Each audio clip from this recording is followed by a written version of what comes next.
Sans détour est une émission qui permet d'aborder beaucoup de questions. La diversité et des compétences qui animent l'émission contribuent beaucoup à aborder les questions avec moins de vision journalistique. Et c'est heureux. Je pense que on peut, comme toute œuvre humaine, évidemment, la rendre beaucoup plus attrayante, je veux dire, et éviter d'en faire une émission de ping-pong.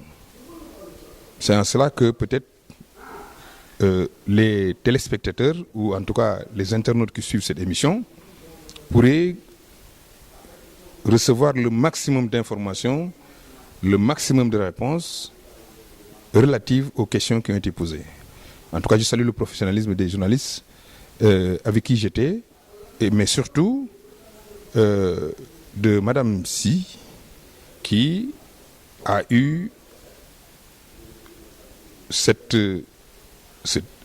bonheur, je veux dire, ou l'heure, de participer de manière aussi active, en tout cas à la formulation des questions, mais surtout à animer un débat qui me semble être un débat intéressant. J'étais ravie aujourd'hui de participer pour la première fois à votre émission, à Sans Détour, en tant qu'éditorialiste. Pour une première avec un invité qui est apprécié sur les plateaux, parce qu'il a un échange souvent franc dans ces discussions. Et c'est avec plaisir vraiment que je reviendrai participer à Sans Détour.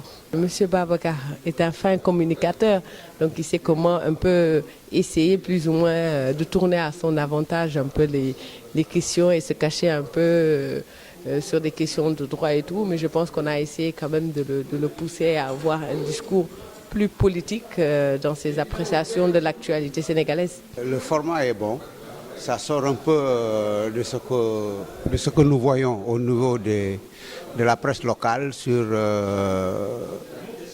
la collaboration de quelques confrères qui viennent commenter l'actualité de la semaine. Ici au moins c'est un peu, je pense qu'il y a un script un peu plus original et c'est bien comme ça. Je pense que vous êtes en train de faire école et que bon, des radios ou des télés beaucoup plus anciennes pourraient s'inspirer du modèle que vous présentez aujourd'hui. Vous savez, quand on pose une question, on n'est jamais satisfait de la réponse.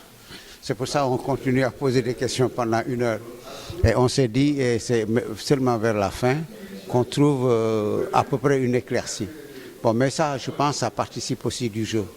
Et ce jeu-là est normal qu'on pose des questions en essayant de coincer, que l'autre aussi essaie de se décoincer et de vous coincer.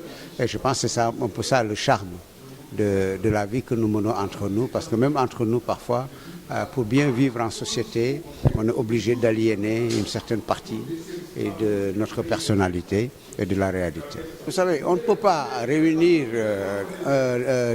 des hommes, des acteurs de la vie sociale à un moment X sans leur poser des questions sur ce qui les concerne directement. Et ce qui nous concerne directement, c'est l'actualité. Après, on peut évoquer l'histoire. Après, on peut faire une trajectoire vers le futur. Mais ce qui nous détermine aujourd'hui, c'est l'actualité. Donc l'actualité est d'abord fondamentale parce qu'elle nous détermine et elle nous positionne par rapport à hier et par rapport à demain.